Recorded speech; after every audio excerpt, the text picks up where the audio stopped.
कहते हैं कि दुनिया में मन सबसे ज्यादा शक्तिशाली चीज होती है। अगर किसी चीज को तुम पूरे मन से चाह लो तो तुम उसे हासिल कर सकते हो। ये मैं नहीं कहता, ये सभी महापुरुषों का कहना है। लेकिन अगर ये सत्य है, ये सच है, तो जो हम अपने मन से चाहते हैं वो हमें हासिल क्यों नहीं होता है? भाई, कोई भी इंसान अपने मन में दुख तो नहीं चाहेगा, लेकिन वो रहता तो दुखी है। हर इंसान अपने मन से तो कामयाब होना चाहता है, खूब पैसा कमाना चाहता है, लेकिन फिर भी वो कामयाब नहीं होता। भला ऐसा दुनिया में कौन इंसान होगा जो अपने मन में ये चाहेगा कि मैं नाकामयाब रहूं या मैं पैसा ना कमाऊं? सोचने की बात है। तो इसमें दो चीजें निकल के सामने आती हैं। या तो वो महापुरुष गलत थे जिन्होंने ये बात बोली कि मन से चाही हुई चीज हासिल हो जाती है, या फिर हम गलत हैं। आज की कहानी जो मैं आपको सुनाने वाला हूँ उसमें आपको एक ऐसा मंत्र मिलेगा। उसे समझने के बाद आपको एक ऐसा मंत्र पता चलेगा जिससे आप ये समझ पाएंगे कि अपने मन से कोई भी चीज कैसे करवाई जाती है, मन में किसी भी बात का बीज कैसे बोया जाता है। ये इस कहानी से आपको अच्छी तरह से समझ में आ जाएगा। और इससे आप ये भी समझ पाएंगे कि आकर्षण का नियम, लॉ ऑफ अट्रैक्शन कैसे काम करता है। कहानी छोटी सी है लेकिन बहुत ही गहरी है। इससे पहले कि आप इस कहानी में खो जाएं, इस चैनल को सब्सक्राइब जरूर कर लें। तो चलिए कहानी शुरू करते हैं। एक बार की बात है, एक आदमी के जीवन में सिर्फ दुख ही दुख थे। वो जो भी काम करता उस बेचारे का वो काम पूरा ही नहीं होता। घर में आता तो घर में कलेश बना रहता, किसी से कोई मदद मांगता तो कोई उसकी मदद नहीं करता। ऐसा लगता था कि चारों ओर से दुखों का पहाड़ उसी पर टूट पड़ा है। उसे समझ नहीं आ रहा था कि मैं इन दुखों से पार कैसे पाऊं। वो दिन रात यही सोचता रहता कि अपने दुखों से छुटकारा कैसे पाना है। इसी कारण से वो रात में सो भी नहीं पाता था। उसकी आंखों के नीचे बड़े बड़े काले घेरे बन गए थे, जो इस बात का प्रतीक थे कि वो आदमी कितना दुखी है और कितना चिंतित है। कभी कभी तो उसके मन में आत्महत्या करने के भी ख्याल आते थे, लेकिन अपने परिवार की चिंता करके वो ये कदम नहीं उठा पाता था। वो इतना दुखी हो गया कि उसने निर्णय किया कि वो इन दुखों से छुटकारा पाके रहेगा। इसके लिए चाहे उसे कितनी भी मेहनत करनी पड़े, कुछ भी करना पड़े, चाहे अंगारों पे चलना पड़े, लेकिन इन दुखों से छुटकारा हासिल करके रहेगा। ऐसे ही एक दिन उसने अपने मित्र से पूछा कि मैं अपने जीवन को कैसे सुधारूं। उसके मित्र ने उसे बताया कि तुम किसी बाबा के पास जाओ। बाबाओं के पास ऐसा मंत्र होता है जिससे सारे दुख मिट जाते हैं, जीवन खुशियों से भर जाता है और धन संपदा भी हासिल हो जाती है। तुम किसी ऐसे बाबा को ढूंढ लो, बस तुम्हारा काम बन जाएगा। उस आदमी के मन में ये बात पूरी तरह से पक्की बैठ गई कि कोई बाबा ही मेरा दुख दूर कर सकता है, और इसीलिए उसे किसी भी बाबा के बारे में पता चलता तो वो उस बाबा के पास पहुंच जाता। वो उस बाबा को अपनी समस्या बताता और उससे उसका समाधान पूछता और कहता कि बाबा, मैं कुछ भी करने के लिए तैयार हूं, लेकिन मेरी इन समस्याओं से मुझे छुटकारा दिला दीजिए। आप जो कहेंगे मैं वो करूंगा, लेकिन मेरे जीवन को सुधार दीजिए। बाबा उसे कुछ टोने टोट के बता देते थे करने के लिए, और बदले में दान दक्षिणा ले लेते थे कि ये टोना टोटका करने के बाद तुम्हारे घर में सुख शांति बनी रहेगी, बस इस टोटके को पूरी विधि के साथ करना। वो आदमी घर लौटकर पूरी विधि के साथ टोने टोटके करने लगा, लेकिन बहुत टोने टोटके करने के बाद भी उसके जीवन में कुछ बदलाव नहीं आया। इसके विपरीत उसका जीवन और ज्यादा दुखी हो गया। जो भी बाबा उसे टोना टोटका देता था वो बदले में उससे दान दक्षिणा लेता था, जिससे उसका धन भी धीरे धीरे खत्म हो रहा था। इससे उसके जीवन में दुख और ज्यादा बढ़ गए। तब उसे लगा कि बाबाओं के पास जाने से तो मेरे जीवन में दुख कम होने की बजाय बढ़ते ही जा रहे हैं, तो मुझे क्या करना चाहिए? बाबाओं के पास जाऊं या ना जाऊं? फिर एक दिन एक आदमी ने उसे बताया कि तुम अपने घर में किसी पंडित को बुलाकर हवन करवा लो। हवन होगा, घर शुद्ध हो जाएगा। कोई भी बुरी ऊर्जा होगी घर में तो वो घर से बाहर चली जाएगी। किसी पंडित को बुलाकर पूरे विधि विधानों से मंत्रोच्चारण कराओ और हवन कराओ, जिससे घर में सुख शांति आए। उस आदमी के मन में ये बात बैठ गई और उसने एक पंडित को अपने घर पर बुलाकर हवन करवा दिया। हवन अच्छी तरह से संपन्न हुआ। बदले में पंडित ने भी अच्छी दान दक्षिणा ली और उसके बाद वो वहां से विदा हो गया। लेकिन कुछ दिनों के बाद उस आदमी को महसूस हुआ कि उसके जीवन में अब भी कोई बदलाव नहीं आया है। अब वो आदमी पूरी तरह से दुखी हो गया और ज्यादा परेशान हो गया। अब तो उसे लगने लगा था कि मेरे जीवन में से दुख कभी खत्म ही नहीं होंगे। और यही सोच सोच कर उस आदमी का बुरा हाल हो गया था। फिर एक दिन उसे अपने मित्र से एक ऐसे बाबा के बारे में पता चला जो समाधान बताने के लिए कोई दान दक्षिणा नहीं लेता था। उस आदमी को लगा कि ये बाबा दूसरे बाबाओं की तरह नहीं हो सकता, क्योंकि ये दान दक्षिणा तो लेता ही नहीं, और अगर दान दक्षिणा नहीं लेता तो ये सच में कोई सिद्ध बाबा होगा। और यही सोचकर वो उस बाबा के पास पहुंच जाता है। जब वो आदमी वहां पर पहुंचता है तो वो बाबा ध्यान में बैठे हुए थे। ये देखकर वो आदमी वहीं पर चुपचाप बैठकर ध्यान से बाहर आने का उनका इंतजार करने लगा। थोड़ी देर बाद बाबा ने आंखें खोली तो सामने एक दुखी और परेशान युवक को बैठे देखा।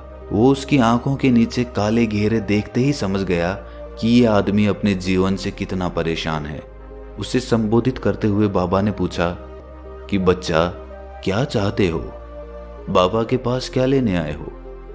उस आदमी ने कहा कि बाबा, मैं अपने जीवन से बहुत परेशान हूं। मैंने इन दुखों को दूर करने के लिए बहुत सारे रास्ते अपनाए, हर वो तरकीब करके देखी जो किसी बाबा ने मुझे बताई, हर वो काम किया जो किसी भी इंसान ने मुझसे करने को कहा, लेकिन मेरे जीवन में दुखों में कोई कमी नहीं आई। बाबा, इसके विपरीत मेरे जीवन में दुखों में बढ़ोतरी हो गई। मुझे समझ नहीं आ रहा है कि मैं क्या करूं।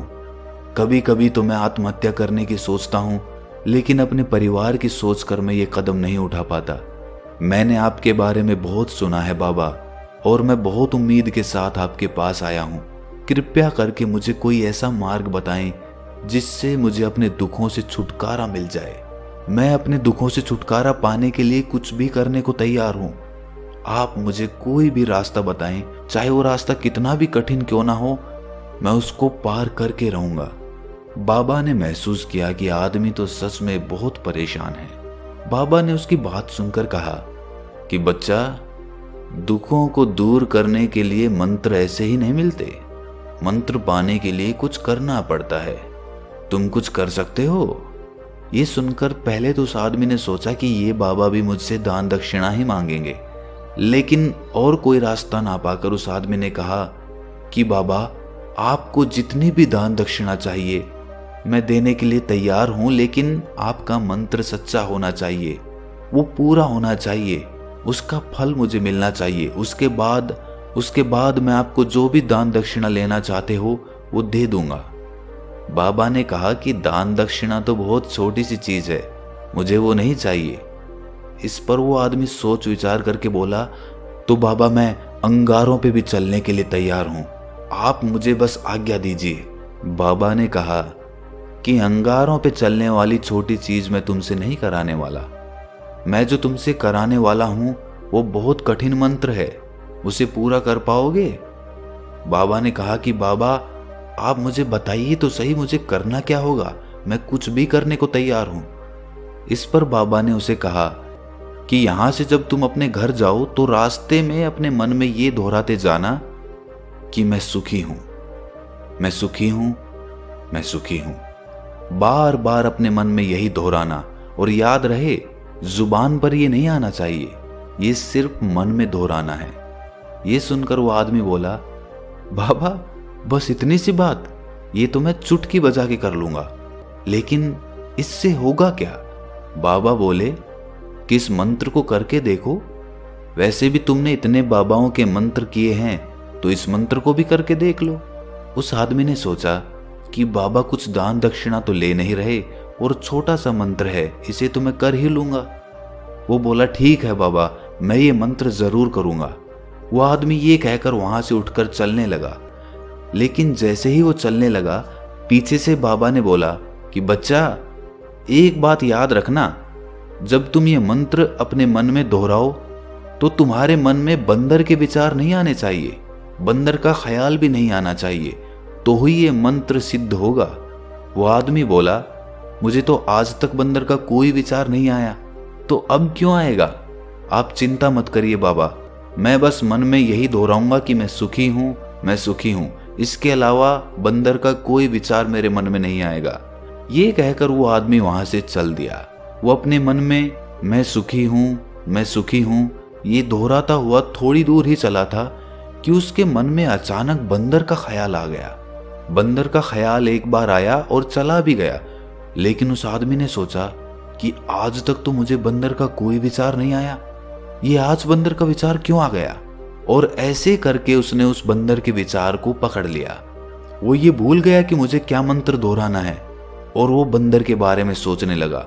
जब थोड़ी देर बाद उसे फिर से होश आया तो वो फिर से अपना वही मंत्र दोहराने लगा जो बाबा ने उसे बताया था, मैं सुखी हूं, मैं सुखी हूं। लेकिन अचानक से उसे सामने एक बंदर दिखाई दिया और ये देखकर उसके मन में फिर से बंदर का विचार उठ गया और वो अपने अंदर से इस विचार को बाहर फेंकना चाहता था। वो चाहता था कि मेरे अंदर किसी भी तरह बंदर का विचार ना आए, लेकिन उसे तो सामने बंदर ही दिखाई दे गया। ऐसे ही जद्दोजहद करते करते वो घर पे पहुंचा और घर पे पहुंचने के बाद अपनी पत्नी को कहा कि हे बंदरिया, मुझे खाने में बंदर परोस दो। और जब उसे एहसास हुआ कि उसने क्या बोल दिया तो वो अपने बाल नोचने लगा। वो दीवारों में सर मारने लगा कि आज तक मुझे बंदर का कोई विचार नहीं आया और आज मुझे ये क्या हो गया है कि मुझे हर जगह बंदर ही बंदर नजर आ रहे हैं, ये कैसी माया है। यही सोच सोच कर वो आदमी रात भर सो नहीं पाया। रात भर करवटें बदलता रहा और सुबह उठकर सीधे उसी बाबा के पास पहुंच गया और उसके चरणों में गिरकर कहा कि बाबा, पता नहीं क्या चमत्कार हो रहा है, आज तक मुझे बंदर का कोई विचार नहीं आया, लेकिन कल से जब से आपने मुझसे कहा कि बंदर का विचार नहीं आना चाहिए, तब से मुझे हर जगह बंदर ही बंदर नजर आ रहे हैं। उस आदमी ने कहा कि बाबा, मुझे तो आपके पीछे पेड़ पर बैठा हुआ बंदर भी केले खाता हुआ दिखाई दे रहा है, ये हो क्या रहा है बाबा। ये सुनकर बाबा हंसने लगे। बच्चा, मन का जाल एक ऐसा जाल है जिसे समझ पाना इतना आसान नहीं है। बंदर तो तुम्हारे रास्ते में पहले भी आते थे। जब तुम मेरे पास आए थे तो इन्हीं पेड़ों पे ये बंदर घूम रहे थे, लेकिन तब तुम्हारे ध्यान में ये बंदर नहीं था, तब तुम्हारे ध्यान में सिर्फ अपने दुख थे। इसके बाद बाबा ने उसे बताया कि बच्चा, हम जिस चीज से भी दूर भागना चाहते हैं वही चीज हमारे मन में बहुत गहरे में प्रविष्ट हो जाती है, वो हमारे अंतर मन में समा जाती है। असल में हम जिस चीज से भी छुटकारा पाना चाहते हैं उससे छुटकारा इसीलिए पाना चाहते हैं कि वो हमारे साथ बहुत गहरे से जुड़ी हुई है, और हम जितना ही उससे छुटकारा पाना चाहते हैं वो उतनी ही गहरी हमारे मन में बैठती चली जाती है और आखिरकार वो हमारे अंतर मन में छा जाती है। ऊपर से तो हम चाहते हैं सुखी होना कि मैं सुखी हूँ, सुखी हूँ, हमारे होंठ भी यही बोलते रहते हैं, लेकिन हमारे मन में दुख समाये होते हैं। हमारे विचारों में, हमारे मन में हमें दुख ही दुख दिखाई देते हैं।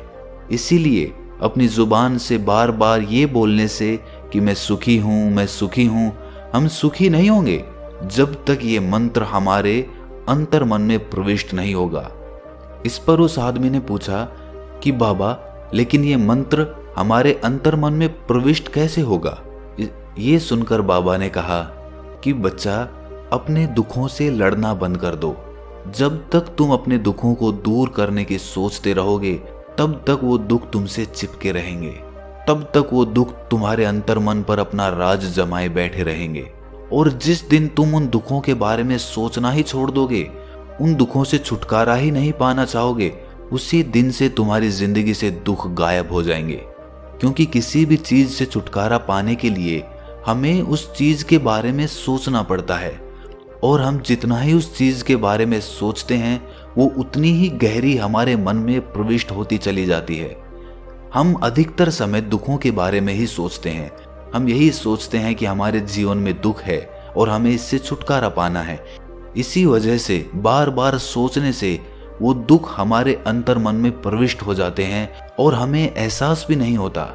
इसीलिए अगर तुम दुखों से छुटकारा पाना चाहते हो तो दुखों से छुटकारा पाने के बारे में सोचना छोड़ दो, तुम्हें दुखों से छुटकारा मिल जाएगा। अक्सर आदमी धूम्रपान छोड़ना चाहता है, शराब छोड़ना चाहता है, सुबह अपने आप से ये वादा करता है कि मैं कोई भी गलत काम नहीं करूंगा, लेकिन शाम को जब लौटता है तो नशे में चूर होकर लौटता है।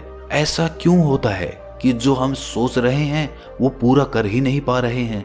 असल में हम उस चीज को बहुत ज्यादा तवज्जो दे रहे हैं, उस चीज को बहुत ज्यादा अहमियत दे रहे हैं। जब भी हम उस चीज को छोड़ने के बारे में सोचते हैं तो हम उसकी इम्पोर्टेंस यानी कि विशेषता और ज्यादा बढ़ा देते हैं।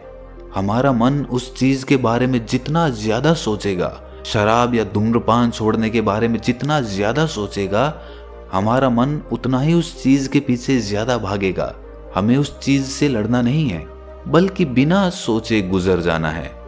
और अगर इस मंत्र को हम समझ लेते हैं तो हम अपने जीवन में जो भी पाना चाहते हैं उसे अपने अंतर्मन में डाल सकते हैं। और एक बार वो लक्ष्य हमारे अंतर्मन में बैठ जाता है तो फिर सफलता पाने में कोई समस्या नहीं आती, कोई दिक्कत नहीं आती।